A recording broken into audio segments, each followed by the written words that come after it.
Hi, Hans Sexton here. Yesterday I was looking through some old photos from last year when I took a trip to Saudi Arabia. And on the way back we flew over where the Israelites actually walked for 40 years in the desert.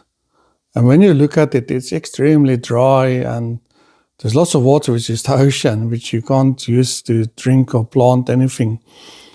And I was just reminded of the scripture again in Numbers 13, when Moses actually sent the spies into the promised land.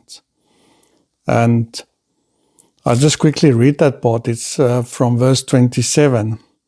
And then it says, "Then they told him and said, 'We went to the land where you sent us. It truly flows with milk and honey, and this is the fruit.'" And then they go and say, "Nevertheless, the people who dwell in the land are strong. The cities are fortified and very large. Moreover, we saw the descendants of Anak there, which were giants," and so on. And Caleb and Joshua had a good report about the land. And they said, "No, but we can take the land because God is with us." The rest of the Israelites said, "No, we can't do this." And that ended up for them for 40 years walking in a desert, in dry places.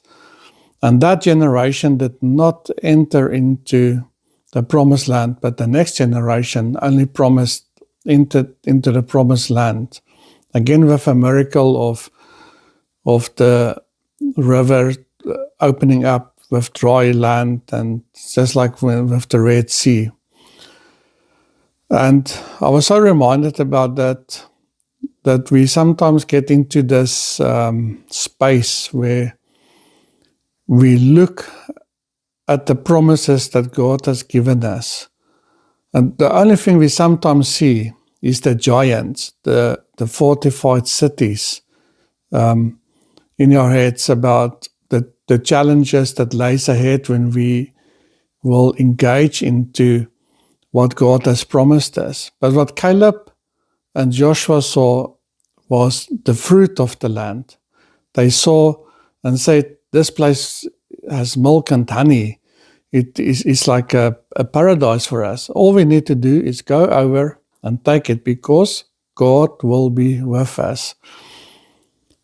So even if there's giants, even if there's cities, even if there's challenges ahead, God is always with us. And He will take care of us. And if we obey in everything, we can also see that when they went into the promised land, there was one time when they did not obey God and they could not take that city. But once they obeyed God, they could take the city. Just think about the walls of Jericho. The complete crazy strategy, if you are in a military background, you walk around the city for 7 days, and the last day you walk around 7 times. And you will think, but how on earth will that bring the city down? But they were obedient to God, and the city came down. And this is exactly the same with what God has given us, what God has promised us. Once we are obedient, whatever seems like a stronghold, whatever seems like things that might keep us back or fight against us, if we are obedient to God, no matter how, I almost want to say crazy it sounds, what God gives us, but that obedience will lead to whatever is in front of us being subdued and having to submit to the will of God.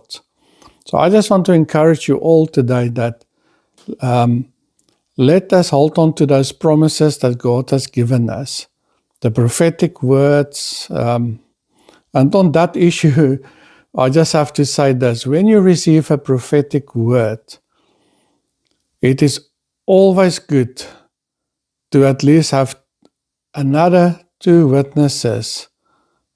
By that I mean you have to have something in your spirit already that God has shared with you, Or let's say other people that are totally not related to this person that has prophesied over you, that also say the same things. But normally what I found is that God will speak with you first. He will use the prophets to come and give you the words. But don't act just on one prophetic word, especially in the light of what has happened these days in the prophetic or certain movements, is study the word, know the word, speak to people around you, pray, ask God to show you what is right and what's not right. Wait for those other confirmations before you act on one single word that somebody has given you, because that will save you a lot of problems and a lot of heartache. So I just have to throw that one in. But take what God has given you, run with it, be obedient, and follow Him no matter what. And God will make a way for you. The Bible also says that He makes ways. He makes a river in the desert even for you. So God is the one that will take you where you need to go. But you have to be obedient and you have to move on it.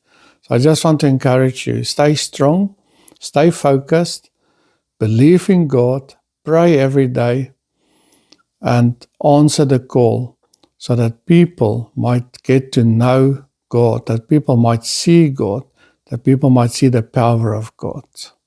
Have a wonderful and blessed day.